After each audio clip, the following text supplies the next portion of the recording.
This conversation is part of the exhibition you can see around.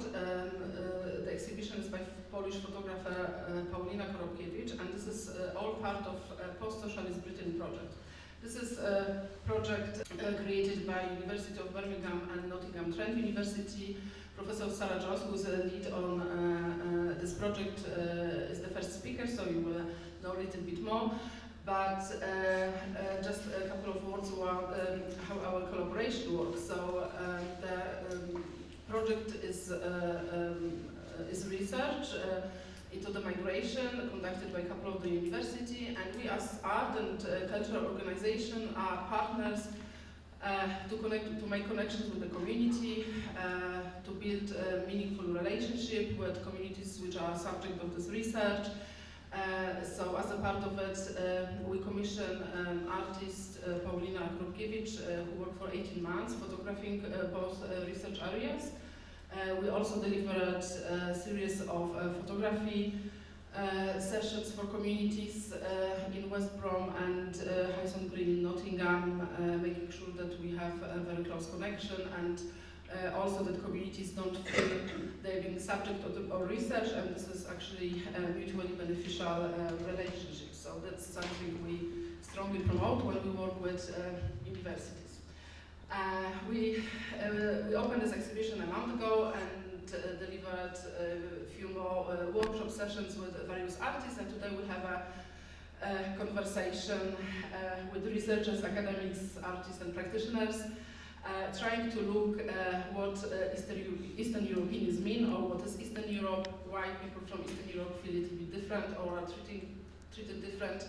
They might not be represented. The photographs present the concept of home and how people feel and build their new life in the new country.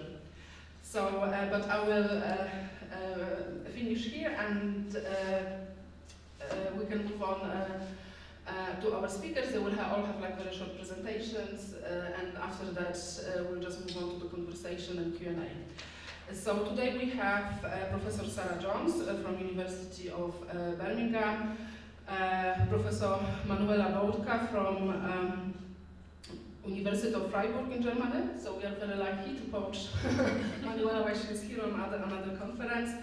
Dr. Aleksandra Lewicki, reader in Sociology from Sussex European University, and Dr. Nela Milic from UCL. Nela is also accomplished artist and curator and activist working with art from and recently focusing on artists from countries affected by conflict.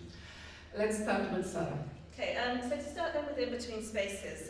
In-between spaces, inclusion and representation of Central and Eastern European art and artists in the UK's creative economies is the title of a report produced in a collaboration between the University of Birmingham and Centrala.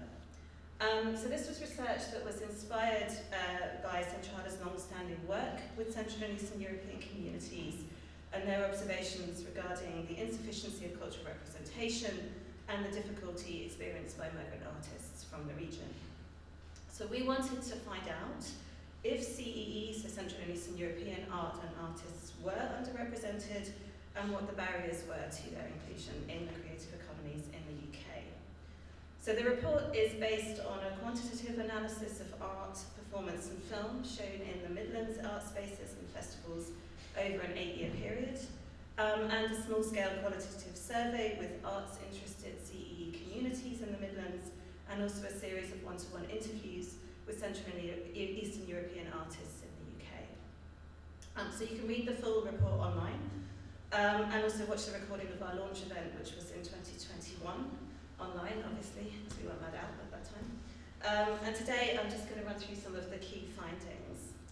So the report showed that art and visual performance by Central and Eastern European artists, which in this context were defined as artists born in those countries, is underrepresented in Midlands arts galleries, spaces and festivals in comparison to that produced by artists born in Western Europe or North America.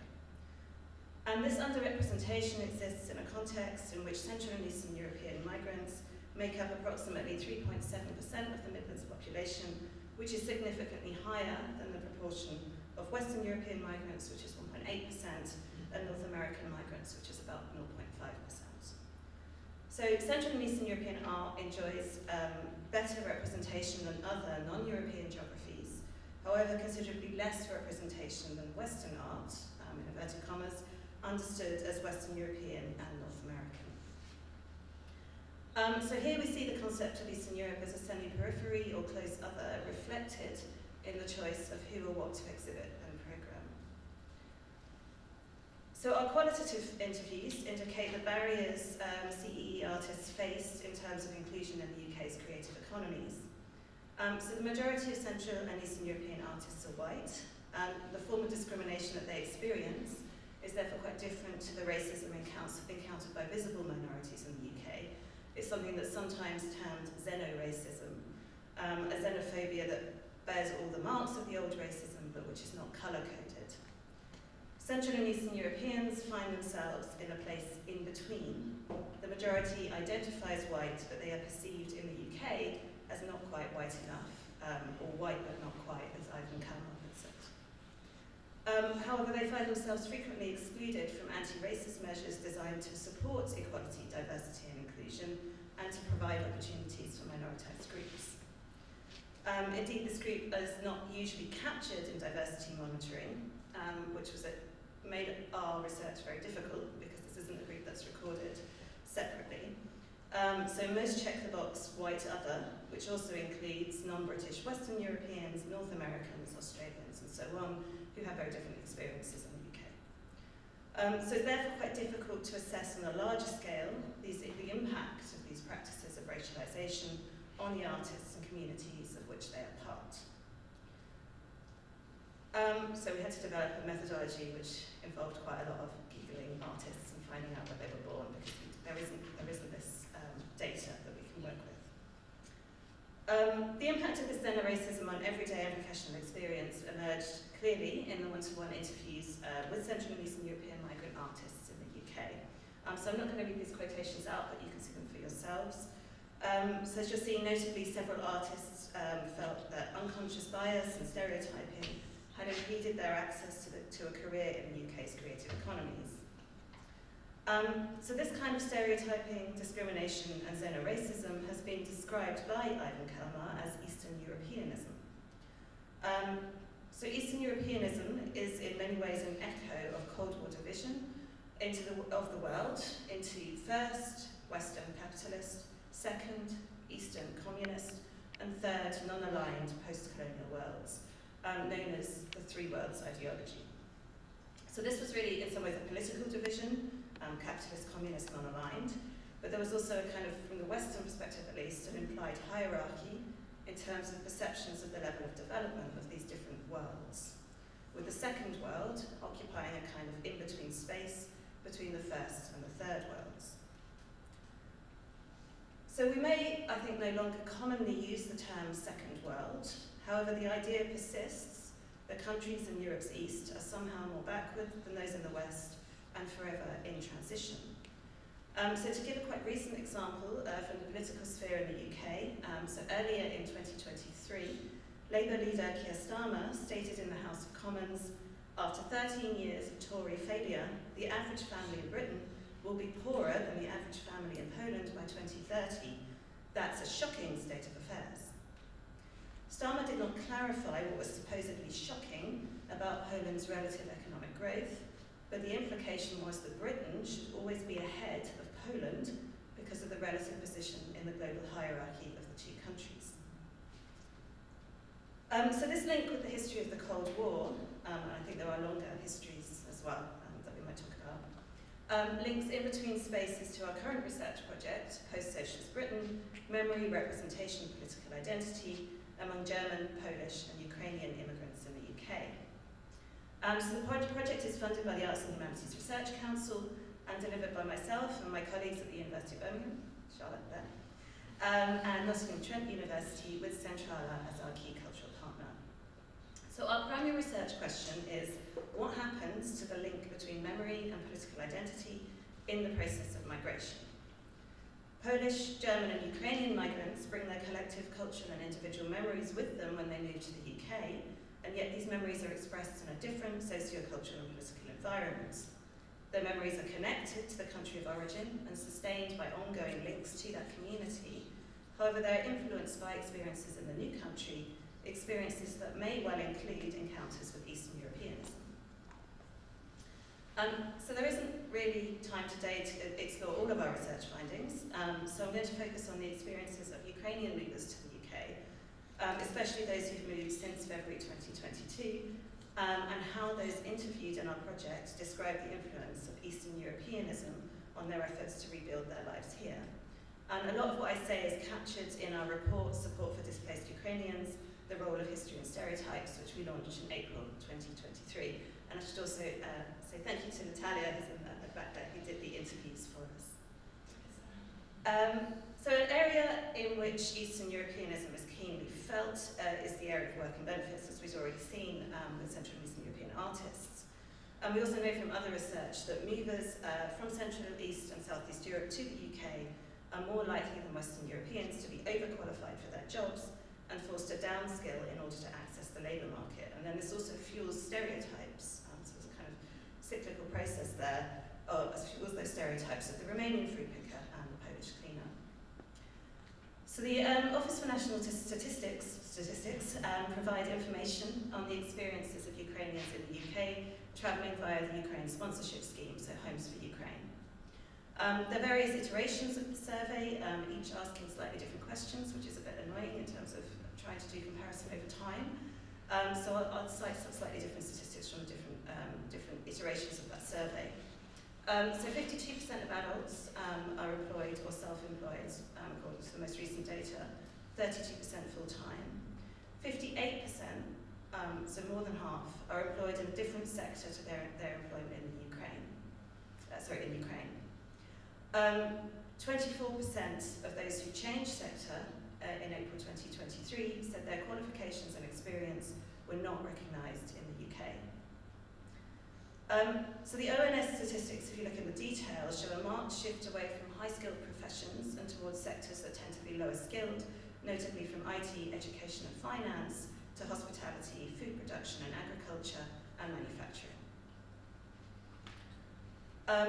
One of our participants in the interviews expressed frustration at only being offered cleaning jobs and described it as being cheap labour for the English at the moment.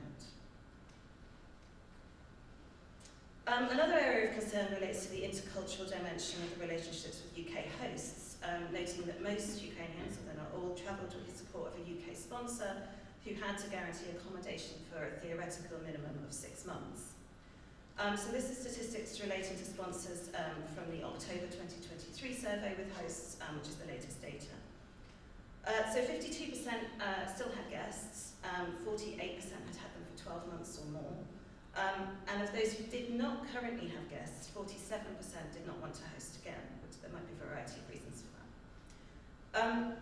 It's worth comparing with the older data. So the last survey was in November 2022. And then 74% still had guests, and of the 26% not hosting, a much larger number did not want to host again, so 73% did not want to host again. The November 2022 hosts obviously been hosting for less time on average, which suggests that the first few months are really crucial, and that problems in that initial period can put people off hosting again. For the most recent data in October, for those where sponsorship has ended, 9% state the relationship broke down, 15% found guests difficult to live with, and 16% note cultural differences as a key challenge. And again, these figures were significantly higher in the previous iteration of the survey in November 2022, where 21% state the reason for the end of the hosting was that relationships broke down, 30% found guests difficult to live with, and 40% experienced friction with guests.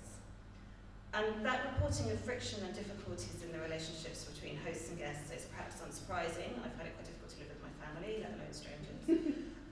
But living with strangers is difficult, and several of our participants also observe cultural differences in approaches to parenting and education, to food and meal times, and especially to work. However, some interviewees report attitudes on the part of hosts and other Brits that they encounter in their day-to-day lives we might attribute to a worldview informed by Eastern Europeanism. So you can read the quotations for yourself, but here you see things like, so the attitude towards us is not quite adequate because we're perceived as uneducated people from some third world countries.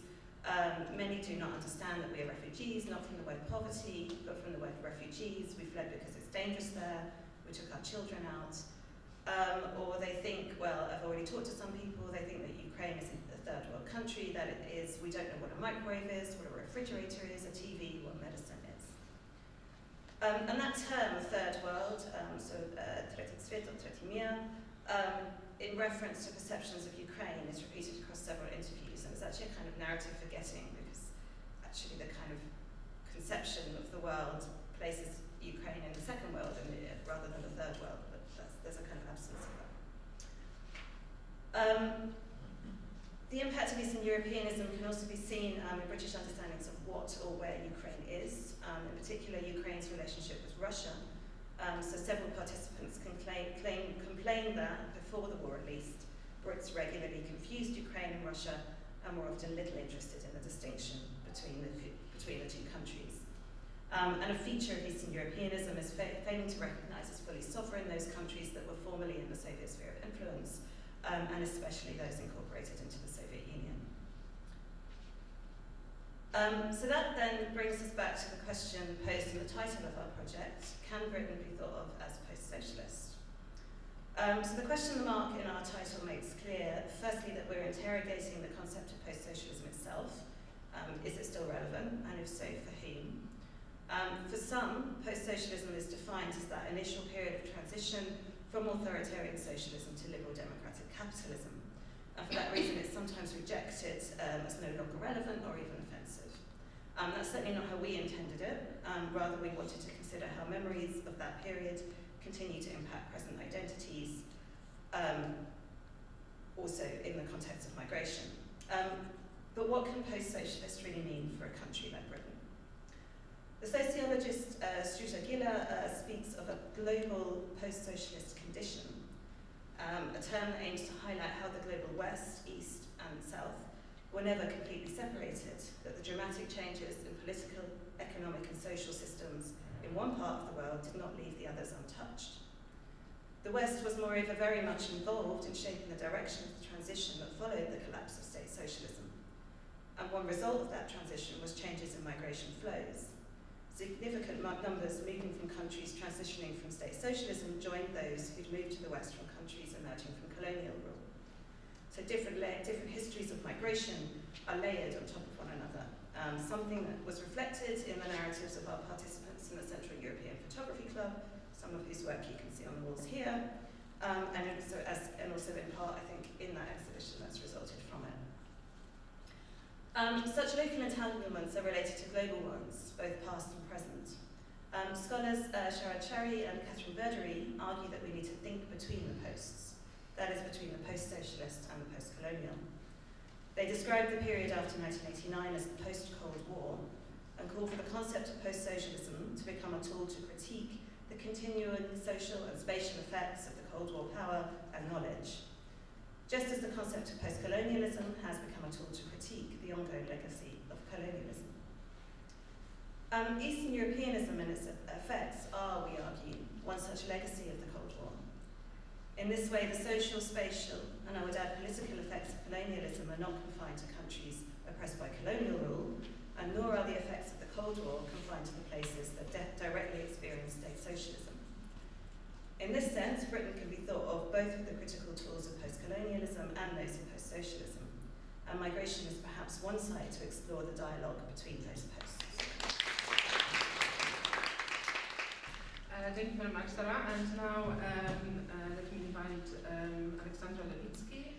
Thank you so much, Alicia, and thank you everybody for coming. I'm so excited to be in Centrala. Heard so much about it over the years, so this is very special for me. As I said, this is a bit of an impromptu presentation because I didn't know we were going to do presentations, so bear with me. I'm going to try and give you a 10-minute run-up of a paper I published earlier this year. Well, I come from this sort of literature that has looked into the way in which people have moved from Europe's east to its west, but this literature has exclusively looked into specific national groups in specific national contexts. So it's very rarely looked at people parts of the East to its West in any way together. But, people have suggested we can conceptualize this in various ways, from racialization to nationalism to xenophobia to migratization. And the paper intervenes into this literature by trying to take a slightly different perspective, by not speaking necessarily just to people who move themselves and theorizing their discrimination from their lived experience, because that very often invites quite problematic comparisons to other groups' lived experience of discrimination, or just looking at media representations. But what I try to do is look into how the category Eastern European is invoked politically, how it is invoked as a specific form of difference, particularly by people who are quite prominent in public discourse, so political representatives or people who have gained a public profile by expressing their views on immigration, who've basically made a career from being people who oppose immigration. And I think once we account for this discursive representation of the category Eastern European, because when you're Polish, when you're from Slovenia, Slovakia, Czech Republic, very often you will be read as Eastern European. That's why I was interested in how the category Eastern European is specifically invoked in relation to these people. But I think once we looked at this discursive representation, we also need to account for the geopolitical dimensions of this invocation and the way in which it travels through policy and the law. So this is for me always key. I don't think it's just important to look at what's in people's heads and how they translate that into everyday encounters, but how that then also shapes the way in which policy is designed and laws are conceived of. And I think part of that is also to document the sort of complex hierarchies of belonging that are generated through the invocation of this category. So that's what I've done. With great help from my friends. I'd like to acknowledge the various research assistants who contributed to this project. Maddie Clark did fantastic interviews with people from the far right who mobilized against immigration. Graham Young did brilliant interviews for me with people from Leave Labour, so who mobilized against immigration from the left. And then I myself collected some data. This is my pandemic paper, right? So I was locked in at home and I read German and British papers because that's what I do. And there were quite a few politicians also speaking about Eastern Europeans, and that's sort of the data set that came together. So some of it's systematic part of a larger research project, some of it me reading a newspaper. And because I have only 10 minutes today, I'm not going to tell you more about the context of the research. I'm just going to give you a glimpse into the key findings and the sort of trends that I've identified in this specific data. And so what's special about this is that most of the research and migration studies where I come from really draws on how representations are generated either in the media or how people talk about these. But here I spoke to the people who shape public discourse in the country, if you want, both in Germany and the UK. So it's the sort of the making of this difference as opposed to the lived experience of it. So what I found in this data is that people from a wide selection of countries from what you could describe as Europe's East, what some people call Eastern Europe, commonly referred to as Eastern Europeans, so this is a distinctive figure. I'll be honest with you, I expected these people who mobilize against immigration, I expected them to speak about Syrian refugees. The data was collected before Russia's full-scale invasion into Ukraine, but the Eastern European emerged as a quite distinctive figure. To my surprise, but then I thought, okay, if I'm interested in that, let's have a look what that means. So the Eastern European is signified by various nationalities which range from the Baltic states down to the Balkans and include, what some people call Central Eastern Europe. So it is a vast geographical space that is homogenized across. Sometimes, the sort of national invocations also are at play in the way in which the Eastern European is narrated. But very often there is a generalization across, and obviously the category is strongly bifurcated, stratified, and segmented, as Manuela's work has showed us over the years. But in the Western gaze, very often the Eastern European is also all the same. So it has a sort of connotation quite similar to Orientalism, if you want, that this vast geographic space carries one specific type of human. And so the ideas that are then associated with this Eastern European figure are in relation to international politics. So when politicians relate to it, in the context of discussing the EU enlargement or political processes, when they comment on elections, such as the recent election in Poland, we would have this idea that this part of the world is quite backward, invocations of corruption and crime, right? In the UK, thankfully, we don't have any crime, right? Any corruption. So the British government, when it celebrates during lockdown in number 10, that obviously would never be considered corruption or, law breaking. Corruption is something that we find in Europe's East, in the dark corners.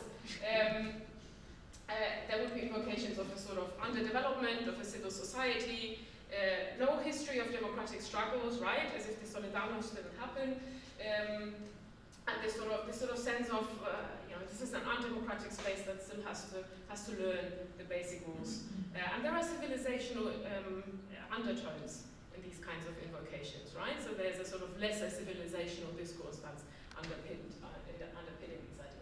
And then once people move from Europe's east to its west, it gets even more corporal, if you want, or even more embodied. So the things that people say are sort of associations of a lesser breed.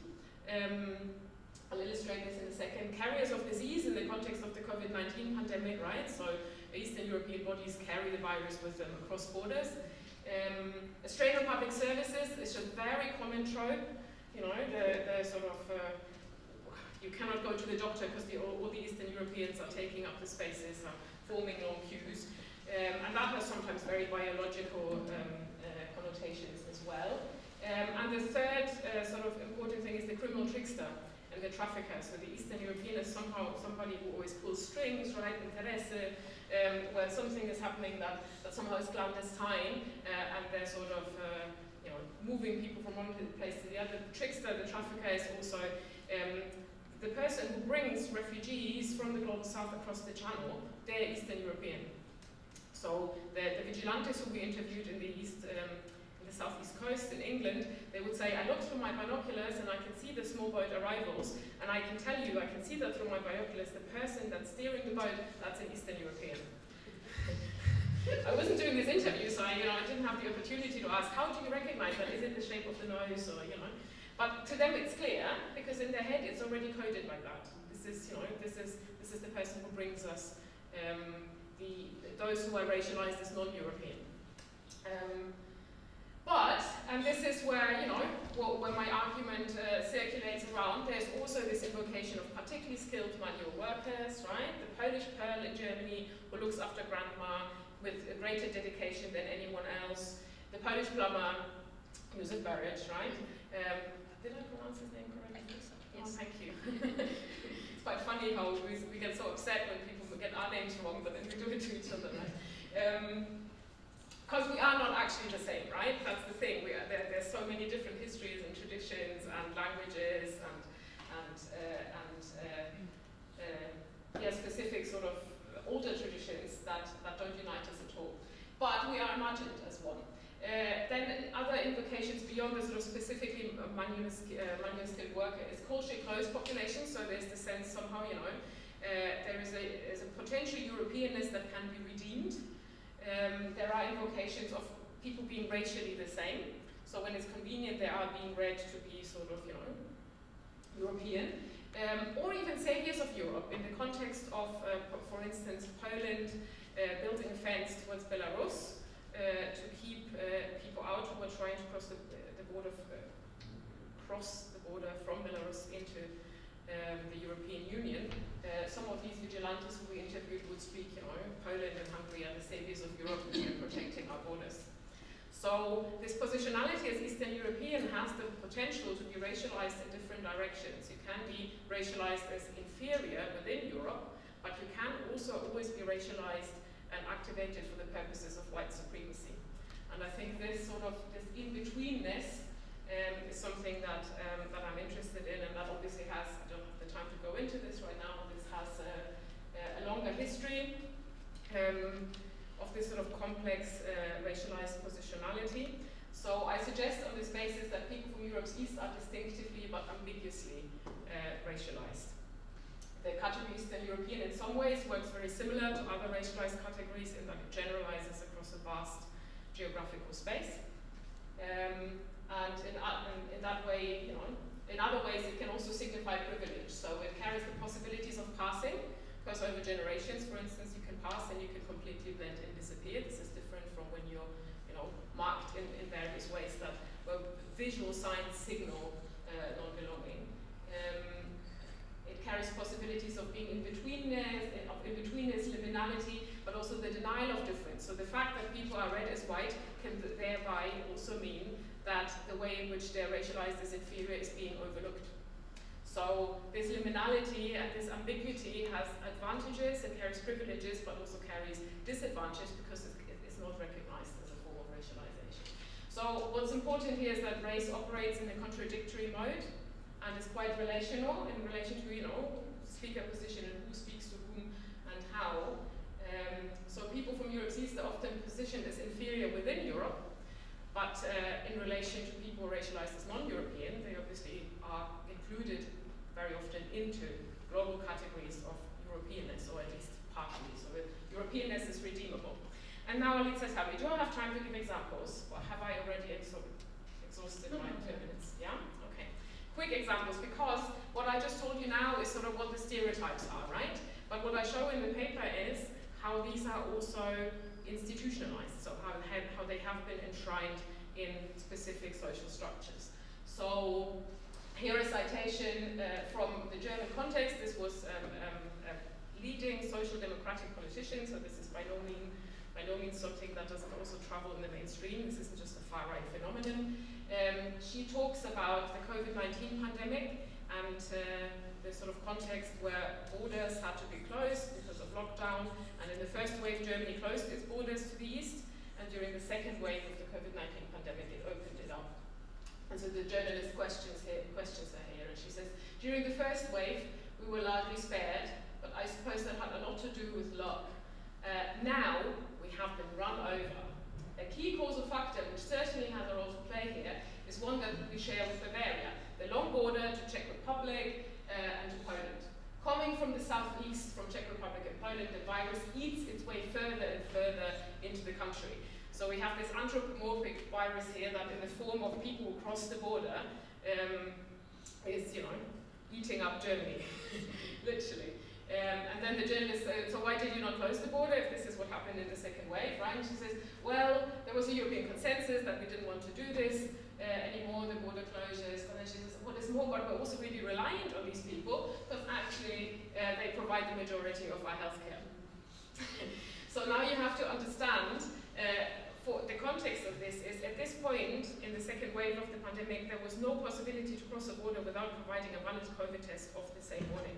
So nobody could cross a border and, be this type of danger. They obviously, particularly healthcare workers, were particularly subjected to COVID tests, and you couldn't cross a border without testing. So these claims that the virus is coming from there, and the sort of internal contradiction that actually the people who are running the healthcare service who are providing the essential care shows how this operates. So the sort of invocation of carriers of disease is disguising the actual division of labor that operates here. And so then I looked into the statistics, and you can see that the labor markets both in Germany and the UK are highly stratified. People from countries in Europe's East are overly represented in professions that are badly paid, that come with precarious contracts. They are 50% of them are overqualified for the jobs that they do. And this isn't something that is just an outcome of migration. There is a whole system in place of intermediary agencies that recruit people into specific professions. And a very good example is Linda McDowell's work, where she shows how a British hotel works. So you have a very specific ladder where the division of labor operates through racial categories. So you have at reception, very often, West European or American expats who take these kinds of jobs. Then you go into the sort of cleaning division, not hospitality, what's it called? You know what I mean, the room service, right? That is typically occupied by people from Europe's East. And if you go into catering, that is typically occupied by post-colonial minorities in the UK, so people from India, Bengal, and so on. So, and that obviously is not something that these people get these jobs because they are racialized as specifically suited for them. They're intermediary agencies that directly recruit from these communities into these professions. So we have an ethnically segmented labor market that designates specific positionalities in line with these invocations to specific groups. So that's one example. Second example is this trope of the strain on public services, which is one where actually anti-Gypsyism is strongly intertwined with the way in which Eastern Europeans are racialized, because the German term Armutsmigration is very often invoked in relation to Roma populations, and the sort of welfare tourism is something that in the UK would be considered the equivalent. So the citation we have here, this is somebody who would describe a centrist public intellectual who works for a think tank. He said,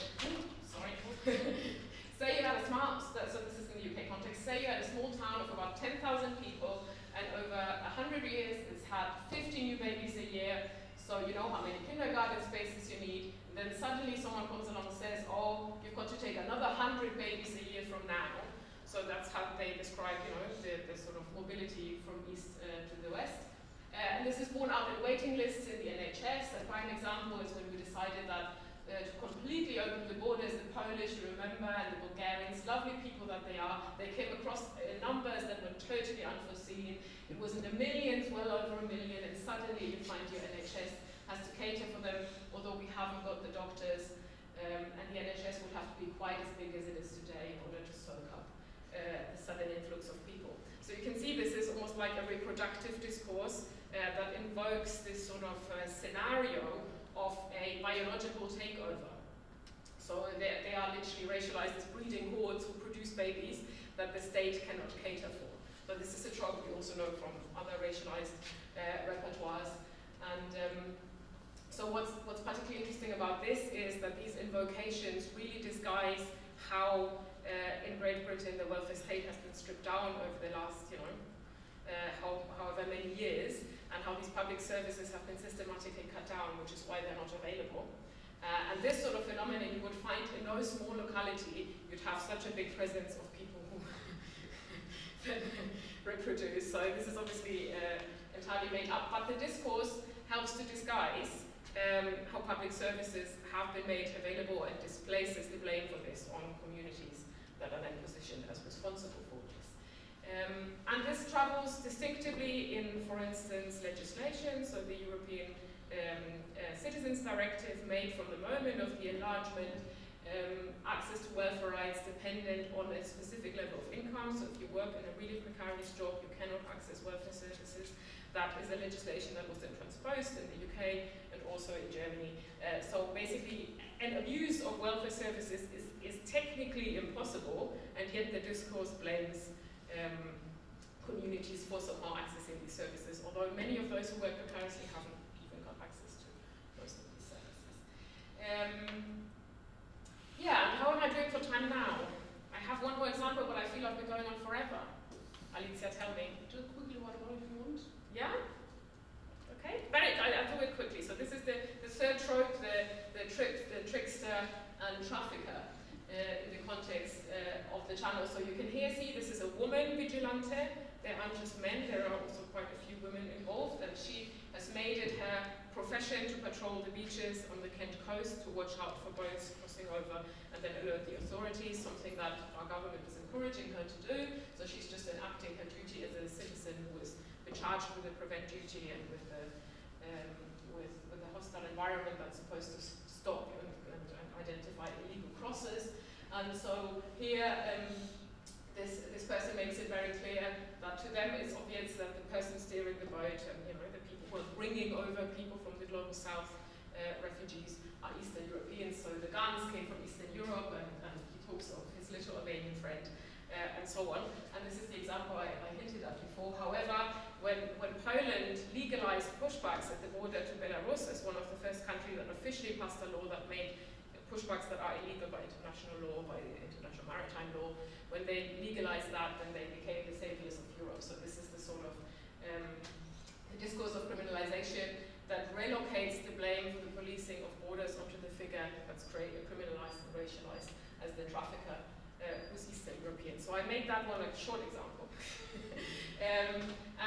So what I try to show in the paper is that these three racial tropes, these invocations, and the way in which they travel institutionally through the law, they have wider ramifications, geopolitical ramifications, in that they render Europe's East a reservoir of cheap labor, because people are instructed, who are highly educated, who travel and then work in the West but cannot use their qualifications. That institutionalizes this chain of extraction. They externalize the social costs of this labor, because somebody who hasn't got access to welfare services in Germany and Great Britain will access them at home, and that increases the burden on these countries. And then they ensure the disposability of this workforce, because these discourses around criminalization and so on have basically led to a quite disproportionate high number of deportations of people from Europe's East, both in Germany and the UK actually. So it's surprising how many EU citizens have actually been deported in the context of the pandemic. And now I thank you so much for your attention, and want to draw your attention to this is where you can find the article. And thank you so much for listening and coming. Thank you very much, Alex. Fascinating presentation and talk. Can I now invite Manuela and Boatcă? And thank you so much for the invitation here. It was all kind of spontaneous, trying to make sure that the fact that I'm here and for a different event can work out as a dialogue that has been kind of taking place more on social media and online than in person. And I'm happy that it worked out, given that Alex intervened and made the connection. So thank you for that. And also another connection that Alex just made has to do with the fact that she brought together the British context and the German context, because otherwise there's little I can say about Eastern Europeans in Britain. I don't work on that. I live in Germany and I work more on that context, and I had to was pushed into being the expert on that context precisely during the pandemic. So all of these invocations have already happened, the importance of the pandemic and how that kind of highlighted the position of those racialized as Eastern Europeans, and sometimes positioned there whether or not they like it. And one of the things that happened pretty quickly at the beginning of the pandemic during the first lockdown was that I got this request from a magazine that combines social science and cartography to write something about how the Romanian agricultural workers are being relied upon to pick Germany's most delicate, luxurious crop, which is asparagus. I don't know how much of a role this plays in Britain. In Germany, it's a delicacy that they cannot do without, and they also couldn't do without it during a pandemic. So while everyone was locked at home and taking care of not getting infected, April still came, and April is when asparagus gets picked, and so who's going to pick it?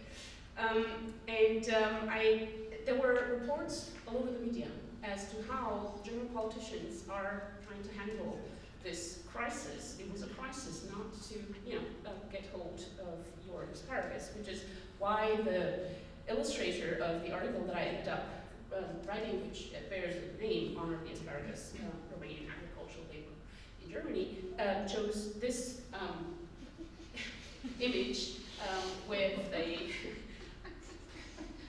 an asparagus. What do you call it? Schnander? Very good question. Okay.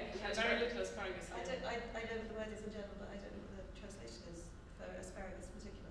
It's stick, strand, I guess. Stick, yeah, asparagus stick. It doesn't sound appealing, but like a mast of a ship to be, of course, bearing a German flag. What it illustrated was a number of efforts that were really disproportionate in regard to the importance of the crop, or to the fact that a lot of people said, it's important to put food on the table. Yeah, but it doesn't have to be that food. There's lots of food that can be put on the table if it's about just satisfying basic needs. This was not about satisfying basic needs, but what it was about was very neatly framed by my colleagues Cosmiro Cozano and Daniela Gabor, who placed the question in a larger framework, saying, are Western Europe's food supplies worth more than East European workers' health? Now, this had to do with the situation in which this was an actual picture of people waiting at the airport in Cluj in Romania to be flown with charter planes to Germany to pick asparagus in April of 2020, when nobody was flying. This is why there were chartered planes, because the decision was that the protection of these workers was only guaranteed if they were flying to Germany, so that the journey would not be as long as to endanger them for longer. But of course, a packed plane is really not the best idea during the pandemic. And of course, they were tested upon leaving Romania, but they would be placed in close quarters on the asparagus plantation, where they had to work. This had to do with a bilateral decision. It wasn't one state, Germany, imposing this on another state, Romania. Germany did ask around. The Bulgarian state said, "Are you crazy? We're not sending people while nobody's going anywhere to pick asparagus in your country." The Romanian state said, "Well, they all came back because of the lockdown anyway from all these Western European countries, because they can't work at the hotels anymore. They can't. If they were locked down together with the people they were taking care of in terms of elderly care and so on, then they came back too, and the people who were otherwise picking fruit or vegetables in Germany are here as well. We can't give them work. If you can, we'll send them." So this is how this became kind of a bilateral problem in which two states were involved, and in which one weak semi-peripheral state, Romania, kind of played its role of not pushing for workers' rights and not making it conditional on a number of things in order to even make it possible. So there were hordes of people being flown into Germany with the expectation and with the knowledge that they would only be able to go back if another plane would be filled, because it wasn't, planes were just not flying. So in order for people, if they got sick, if something happened, if they didn't want to work there anymore, they would have to wait until another plane would be filled, or it would be economic for the plane to fly.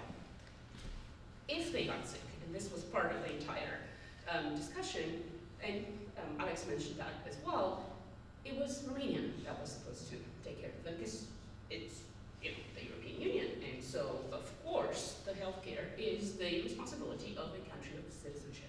So basically, this was an outsourcing of responsibility while still making sure that the luxury products, and here I don't agree with my colleagues just talking about food supplies, it's a luxury product that was being catered for there in order to make sure that this very asymmetric arrangement continues despite it being absolutely life-threatening. It was life-threatening kind of a couple of weeks after the first charter plane went to Germany.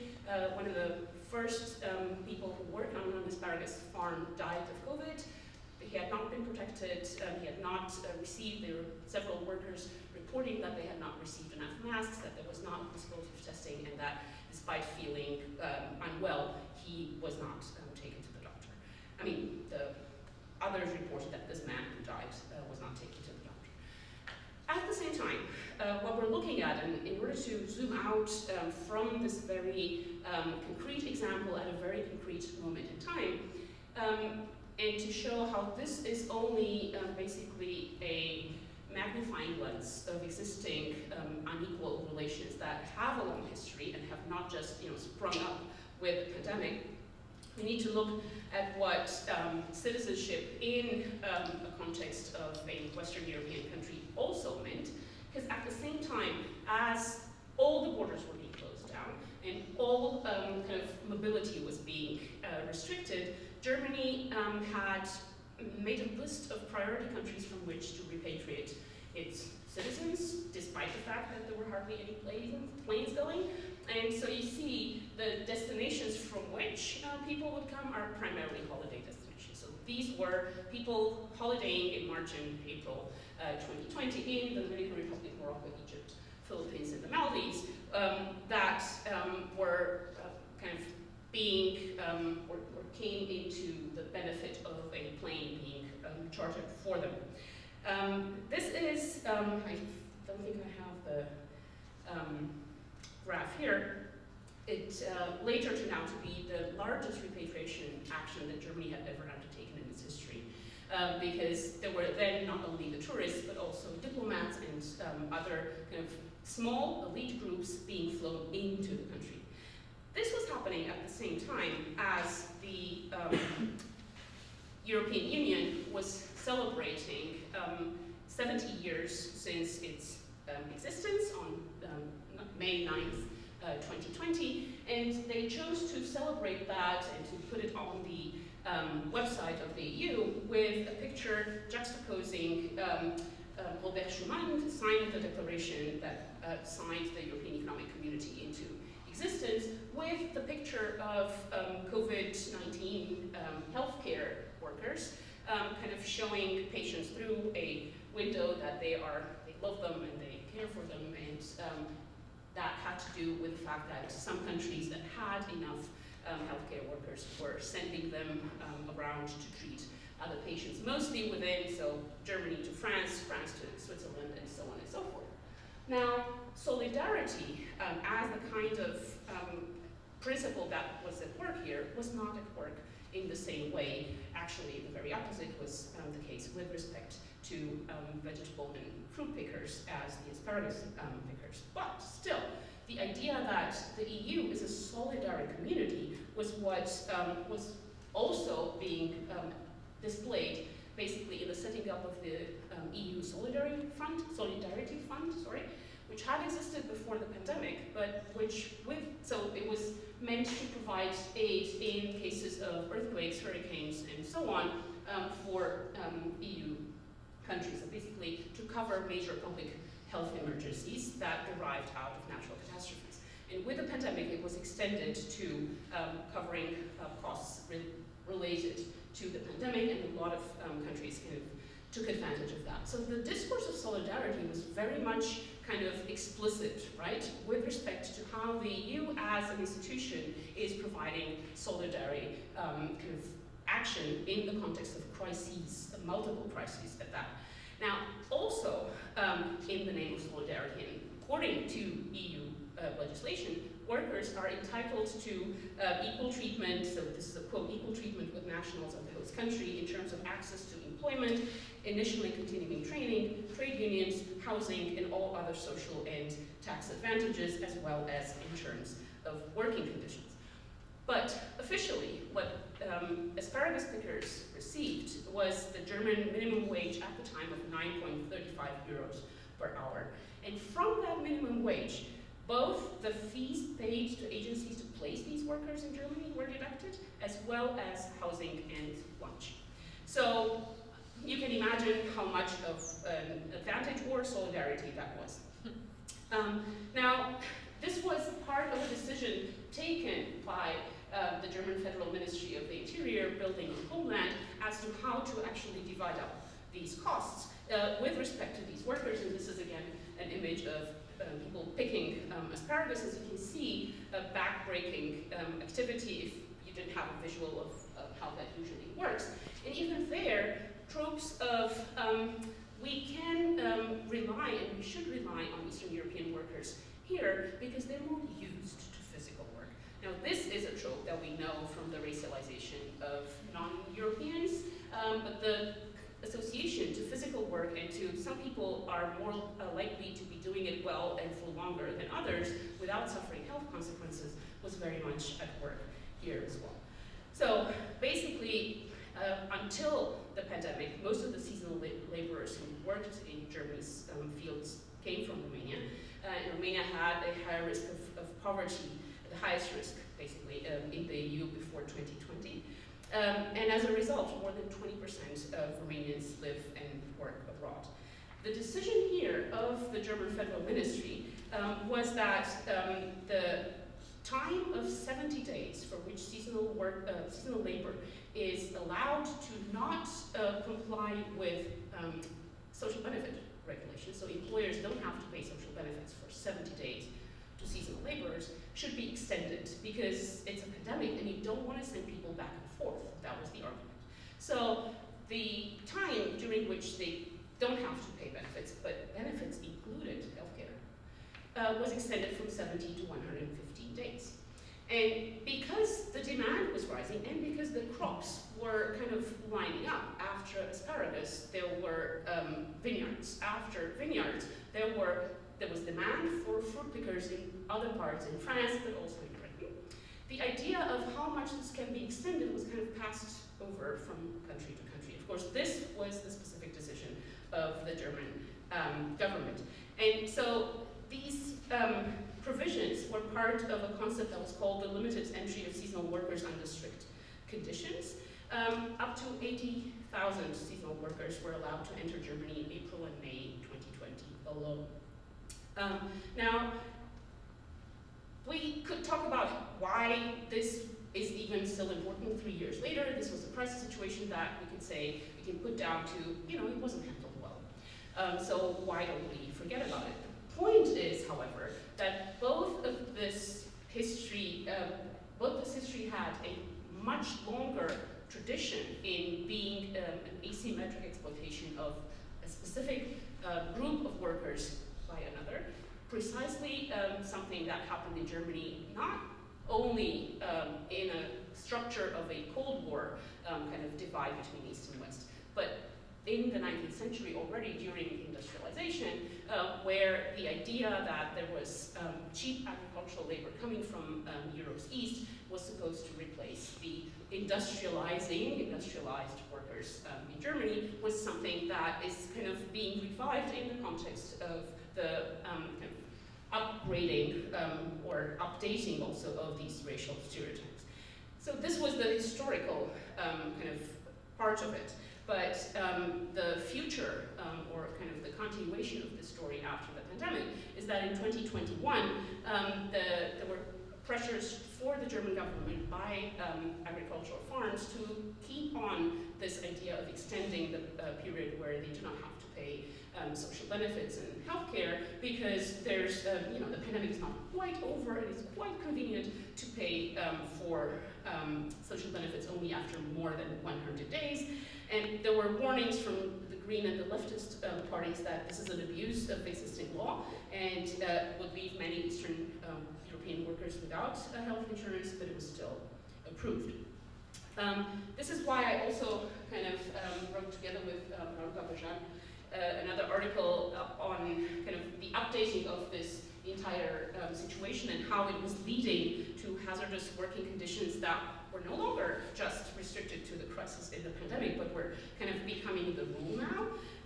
But at the same time, where we were looking at the history of this, in which somebody like Max Weber was writing in 1895 about how this is a desire to protect the Germanism of the East by recruiting Polish agricultural labor, because their expectations of Polish laborers were lower than German expectations, so kind of very much entrenching that kind of argument. We were also looking at how this kind of continued. How did it continue? Because some states, but also some labor groups, started campaigning for their rights and started refusing to come under these conditions.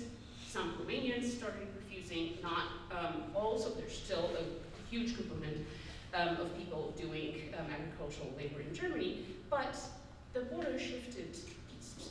Germany discovered that Georgians are even more exploitable in that regard because they can be paid even less and they would also pay for their flights. So there's no expectation of European Union solidarity there because Georgia is not part of the EU. And so this kind of shifting of responsibility within the EU very much has to do with the fact that citizenship of a European Union country, even if that European Union country is not part of the Schengen zone, as is the case for Romania and Bulgaria, still kind of functions as a mechanism of not exclusion directly, but a hierarchization of access. And that hierarchization of access works in kind of keeping such stereotypes in place, and kind of the political economy of this hierarchization is more than a stereotypical representation, is more than just racial tropes, is what the racial tropes translate into in terms of wages or some kind of remuneration. So Basically, the argument here is to look at how something that from the 19th century at least we know was going on in Europe has not only not been kind of done away with or kind of criticized, but is being revived and implemented as as the need arises. Not because it is being reinvented. We don't need to reinvent the wheel if we can access racial tropes and put them into practice. And this is something that we've known for the racialization of Eastern Europeans with, for instance, Milica Beckett-Shaden's work on nesting Orientalism, right? You just relegate Orientalism, relegate Easternness to the easternmost neighbors, so that you're rather a European, you're rather the one that gets a little bit of the advantage, a little bit of a piece of the pie. The pie is European white privilege, and the constellation in which getting a piece of the pie relies on putting down the easternmost neighbor or the next neighbor or somebody who's racialized a little bit more, makes this a very complex image rather than an east versus west divide or the evil west racializing the virtuous east, as we see both the state structures and the populations themselves are very much complicit in and kind of imbricated in what is a structure of power with political economy consequences. Thank you so much. Can I just invite our last speaker, Nela Milic. So I want to start with the Venice Biennale winner, which kind of frames this presentation. I'm going to talk mostly about kind of Balkan art space, but I'm opening with the work by Nina Rapelite from 2019. And I'm going to focus on the work of East European artists that actually live in Britain. And this is 58 Venice Biennale, called May You Live in Interesting Times. The work has been done by three artists that are from Lithuania, and it premiered in Berlin, but ended up winning Venice Biennale as artists were national representatives of Lithuanian television. So the narrative that I kind of try to convey here starts with Marina Abramovic in 1997, when she won International Venice Biennale Award for Balkan Baroque. 47th Biennale was titled Future, Present, Past. Now we know that she's an artist born and bred in Belgrade. She has been declaring herself as Yugoslavian for a very long period of time until she became just a Serbian artist, considering the dissolution of Yugoslavia. But now she is in a kind of global realm. We do refer to her as the kind of queen of performance art, therefore global New Yorker rather than anything else. But this work is really interesting because it was a direct reference to the ethnic cleansing that had taken place in the Bosnian War during the early 90s. And Petar Cukovic, the director of the museum in Montenegro, was the Yugoslav commissioner under the agreement between the federal and Montenegrin ministries of culture. At this particular moment in time, Serbia and Montenegro were one country. He invited Abramovic, who was born in Belgrade and lived in Amsterdam, to show her work in the Yugoslav pavilion. Goran Rakočević, the Montenegrin government's Minister of Culture, was displeased since he felt that Abramovic, as an emigre, could not reflect authentic art from Montenegro that is free of any complex of inferiority. And soon Abramovic sent a statement to the press terminating communication with all high-minded institutions, all institutions in her home countries, responsible for the Biennale. However, Germano Selat, the chief curator of the Venice Biennale, intervened and invited Abramovic to present her work at his central giant pavilion, offering the whole lower level for her installation, and this is how she won one of the major prizes, which was the International Venice Biennale Award. Another artist that presented a work that same year was Sisley Jaffa. He enrolled at Chelsea College of Art in London, but left for Florence Art Academy. Here he is dressed in the Albanian national soccer team gear, carrying a ball, backpack with a little Albanian flag and a radio broadcasting a match between Italy and Portugal. He is a young Kosovo-Albanian artist that roamed the Biennale site asking visitors to play soccer with him. And that year Albania was not among the countries represented in Venice, and Jaffa had transformed himself into the artwork performance that raised questions about the countries invited to such rarified events.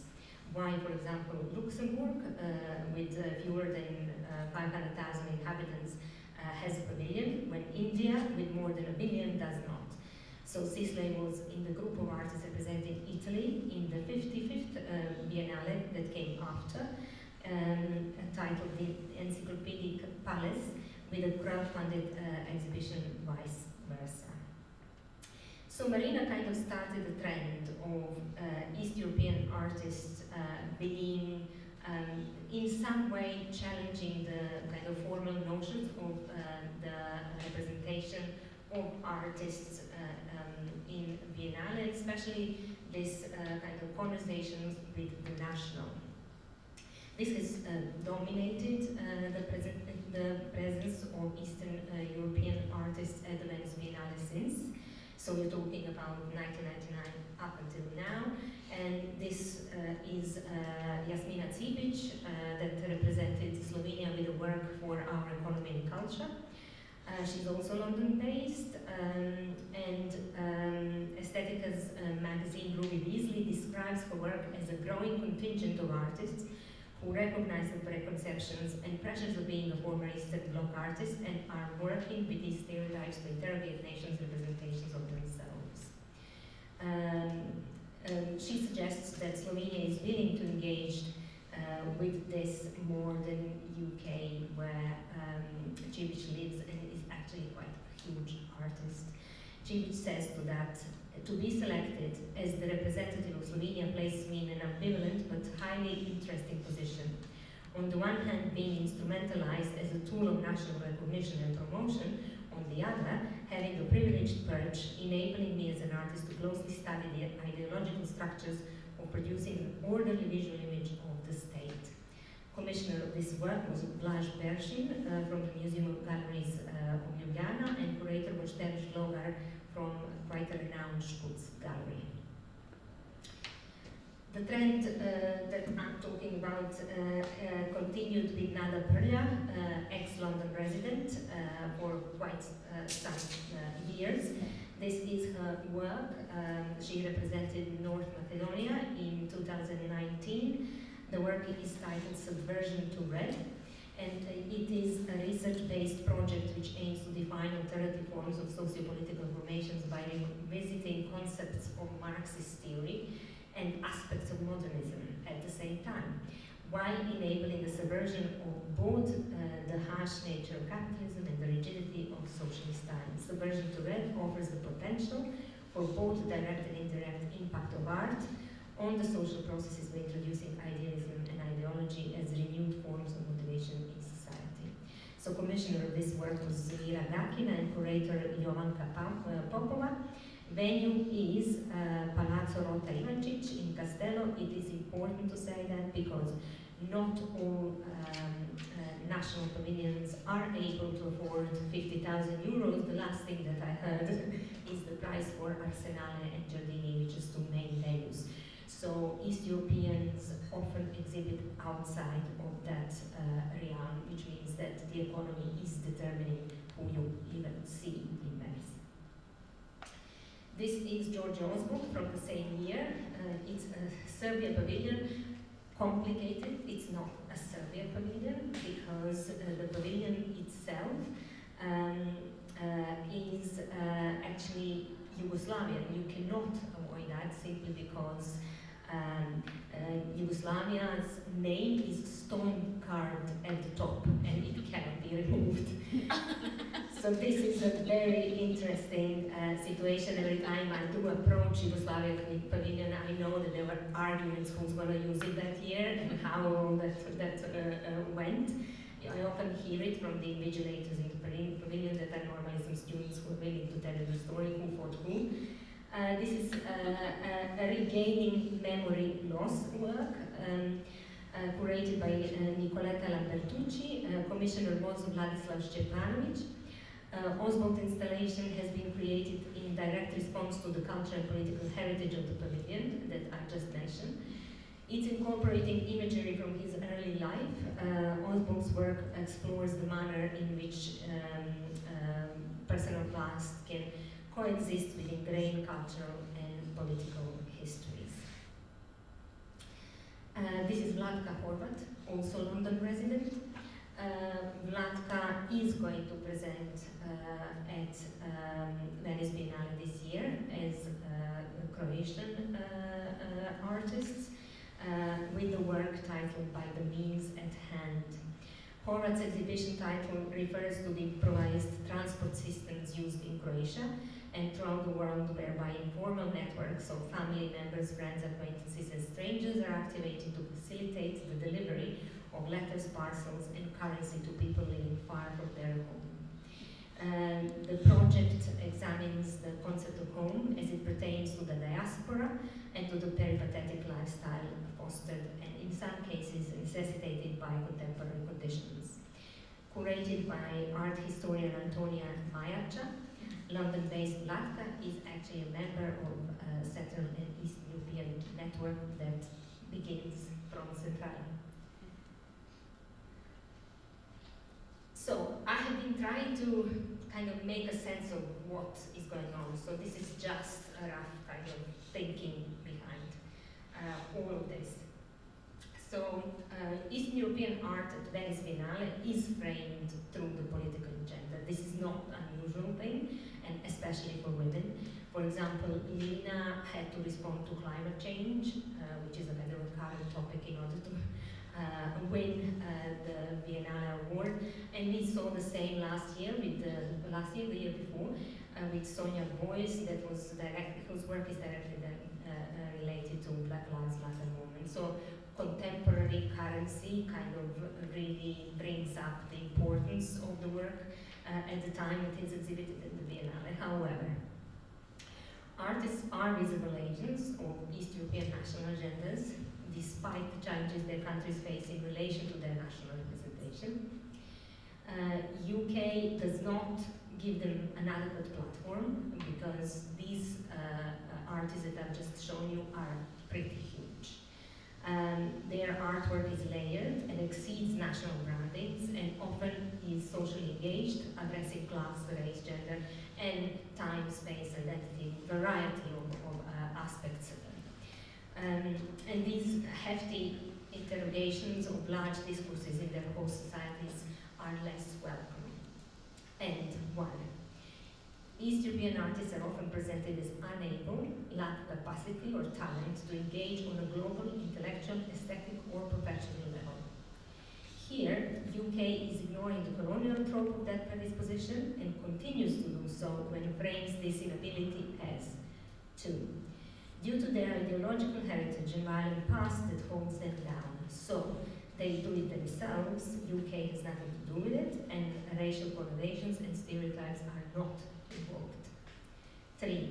The work is either feared with its alleged connection to Russia or dismissed as childish, because employing solidarity as method is community work rather than art.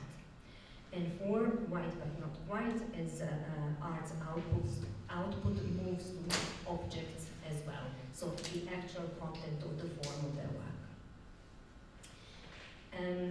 I see this as kind of a double ceiling. On one hand, national pavilions do it, and you cannot avoid that. Venice is divided by national pavilions, so the national narratives are going to kind of take over the artwork in any way, but they're also seen very much through their identity, and that identity is national.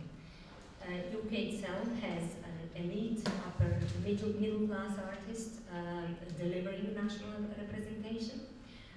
And that is kind of positioning East European artists away from the center of that art world. And on the other hand, nationally, local artists are seen, for example, as dangerous, and therefore diaspora that is already known abroad and interacts with the art market is a safe bet. And I have experienced that myself. I was the first artist resident in Museum of History Yugoslavia. I was very conscious about the fact that I am going back to London, so even if I ruffle a few feathers, I'll be out there. Goran Rakočević, Montenegrin Minister for Culture, in response to invitation of Marina Abramović, said, Montenegro is not a cultural margin, and it should not be just a homeland colony for megalomaniac performances.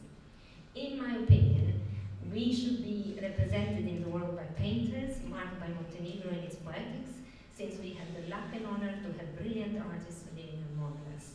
Soon after, Vojo Stanic, a landscape painter, was announced as her replacement. Pay attention to the fact that it's a traditional art form as well as the male representative. East European artists in the UK are in between spaces, as we heard, but these are not necessarily geographic, but rather love-hate relationships, spaces that, for example, are evoked at the moment in popular media due to Abramović's current exhibition at Royal Academy. So if you do read the reviews and articles about it, you can really clearly see what I have seen when I came to do a PhD in this country and at Goldsmiths University, found a Balkan shelf full of titles that had on its spine violence, mice graves, atrocity, butchers, this kind of thing. And Marina Abramović was on the 3rd floor among global arts, like she has nothing to do with them. So she's forever now in this global space, marked not through her contribution to performance art, but actually to somebody who is traumatized artist from the East that can only engage with violence, national symbols, and the body. So even somebody as huge as that, you can see in the popular media since the exhibition started, is still kind of only an object rather than a bust. Thank you.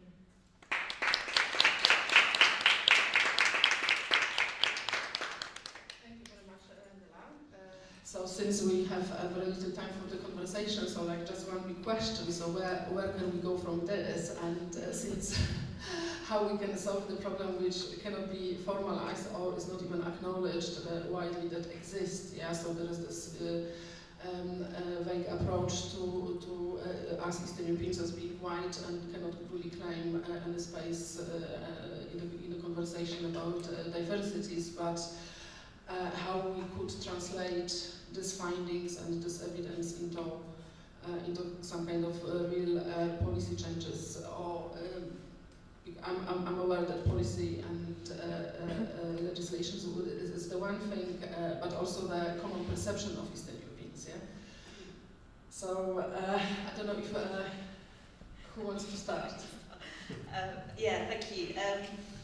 So that's the difficult question. As you know, the trouble we had in writing the In-Between Spaces report was that we couldn't get the data. So getting the data was a long process. So I think it's something that has to be named first, and then there was of course issues of naming the problem as well, because then it ratifies the categories that we're naming. But making people aware that this is a thing, and then that's perhaps then where policy change can happen after that. I'm not sure what policy change would look like. And I think actually that conversation in the UK at least is starting to happen, particularly in the art spaces. I mean, Manuela can say more about that, but there was the discussion around the theatre performances recently showed that that there is a conversation starting to happen that maybe we can in our capacity as scholars also promote that conversation happening in a particular way. I don't know, I'm not force you to say something, but Yeah, I would agree with that there's the danger of redefining the category once from the knowledge of how being seen as coming from Eastern Europe and Eastern Europe seen as a region, one develops an identity on account of which one claims rights. So I think the way out of the conundrum of having to name the problem, but kind of going further from there might be kind of embedding the claims for justice or the claims for rights into claims for global justice, and kind of showing how this specific form of discrimination that is not specific in the sense that it's singular or unique is embedded in a hierarchy of discrimination forms and forms of racialization. So the way out of it is not to kind of insist on the specific experience of Eastern Europeans, thus redefining the category, but to show how it is produced relationally. It only exists because it is possible to place others below and to aspire or to present the aspiration to Westernness or to whiteness or to Europeanness as social mobility. And this is the trap, the hierarchization that keeps kind of all of the elements of the chain running so that it is a chain. So breaking that chain would mean showing solidarity with those below, not participating in the racialization of those who are non-European, not saying that, you know, if they accept worse conditions, then it's too bad, or because maybe they deserve it, or maybe they're less skilled, or maybe they're less white, which a lot of Eastern Europeans also have been socialized into participating. This kind of "we are not a third world country" is precisely part of that that narrative, and this is all both an issue of political education and an issue of kind of socializing ourselves out of Occidentalism, out of aspiring to Westernness and whiteness as a form of being seen or of becoming socially mobile. I mean, would you say there's more in the Ukrainian interviews that speak to that? No, I'm sure. It was just a good example because I hear that a lot, and if it's not third world, is that, sorry, if it's not third world, it's, well, we don't want to be treated as a banana republic, so the entire range of stereotypes it functions as a repository of racial tropes that are mobilized in order to place oneself a little bit better. That's the conundrum of the semi-periphery, that's the being in between, that it's a possibility to participate in the exploitation and the denigration of others while being submitted to or subjected to denigration yourself. So, sorry, yeah, so absolutely, and that we see that, I mean, I've seen it in what probably wasn't a 10-minute presentation. Like, it's difficult to say all of it, but certainly that's the dynamic that we see within the interviews is positioning of self in relation to others who are other people coming from other places, other refugees, in an attempt to kind of come out of that semi-peripheral status. Right. And I mean, I think what you're speaking to is also the discussions we've been having around kind of decolonising diversity practices rather than, then the difficulty of that as an approach, because decolonising genuinely is a difficult thing to do, right? But yes, I agree completely with what you said. Alicia's happy that the discussion is taking place already. I know that I can see Alex also wanted to add something. So, I mean, I agree with everything that's been said. I think just the fact that we're sitting here, for me, is already progress.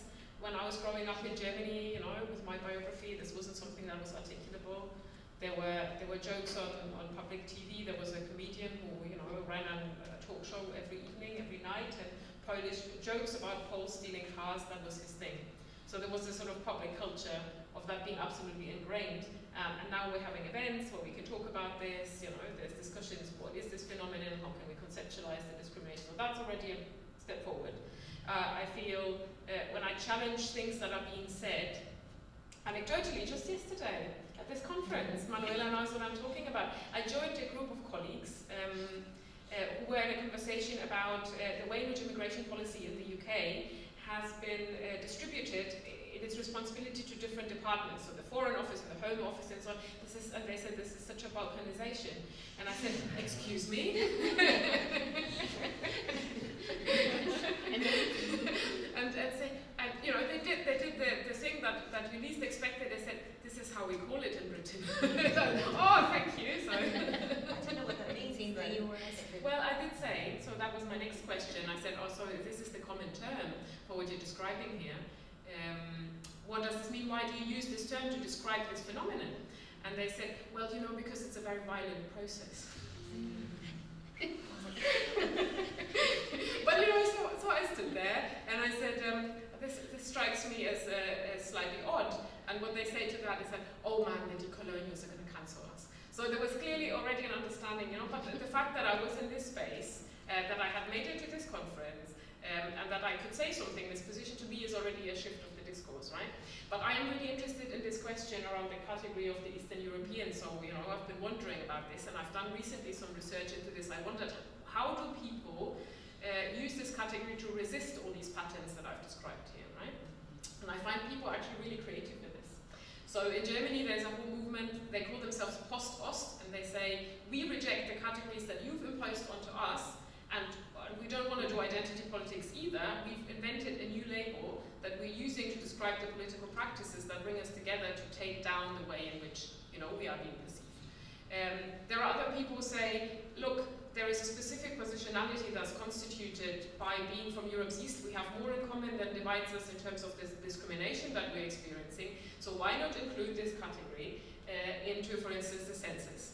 And then, you know, we've all been part of a discussion around how that could work, and is it, you know, does it really make sense to have Eastern European in the census, which would reify the category and make us all Eastern Europeans, which we're not anyway, right? So there's this. But there's also people doing really creative things around reclaiming a heritage that is socialist in a sort of political sense. Like there's a history of progressive politics in Europe's East that has been very much sort of covered up in this whole narration of this was a dictatorship and everything was wrong there. But you know, people were acting in solidarity, so there's almost like a post-socialist political consciousness arising. And I also see something that I've learned from Alicia, this sort of discussion around, are there perhaps cultural traditions that we all had that can't even be traced back to communism, but go further back, where the communists have made us, you know, do a specific thing that was then generalized. The communists, I say, what I mean, you know, the Soviet Empire.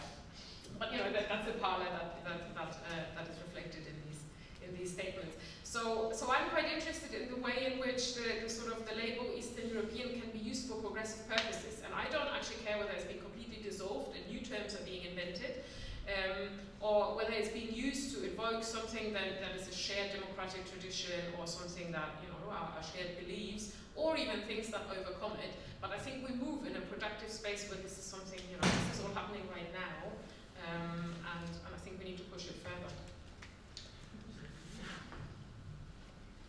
Yeah, I'm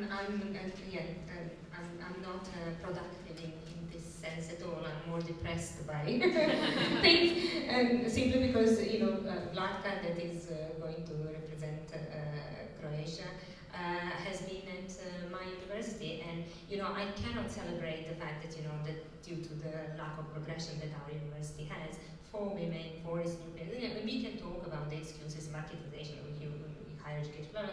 You know, she is on all of that Eastern European, and therefore did not end up getting professorship like you would if you were representing anybody in Venice Biennale and you belong to the Arts College.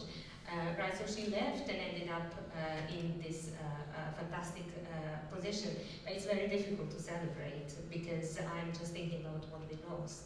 And this is what, you know, if I manage to convey in my presentation at all, it's what UK is losing that pains me. It's not about, you know, what can I do as an Eastern European? I'm just not moved by that, because a lot of people that have been presented have been in this country for like decades. You know, we have left so much behind, and we have invested so much here. And I just feel that, you know, it is about time that somebody doesn't necessarily say thank you, but actually starts considering the work that we are doing a little bit more seriously than the way that we are treated. Because you're leaving your health, you're leaving, far too much is at stake, and especially for female artists. We are not only working with our bodies, which has the reproductive consequences and all sorts of things, but we have been investing completely without any kind of aestheticizing of that particular labor. It's been done pretty much manually. Thank you very much all. I share sadness with Nela. We've learned quite a lot. For some of us, it might be surprising or shocking to learn the extent of the impact that Eastern Europeanism have on people. But maybe, like Alex said, this is one of many steps we can take. Let's keep conversation open, and hopefully there will be more discussions and more voices will be heard.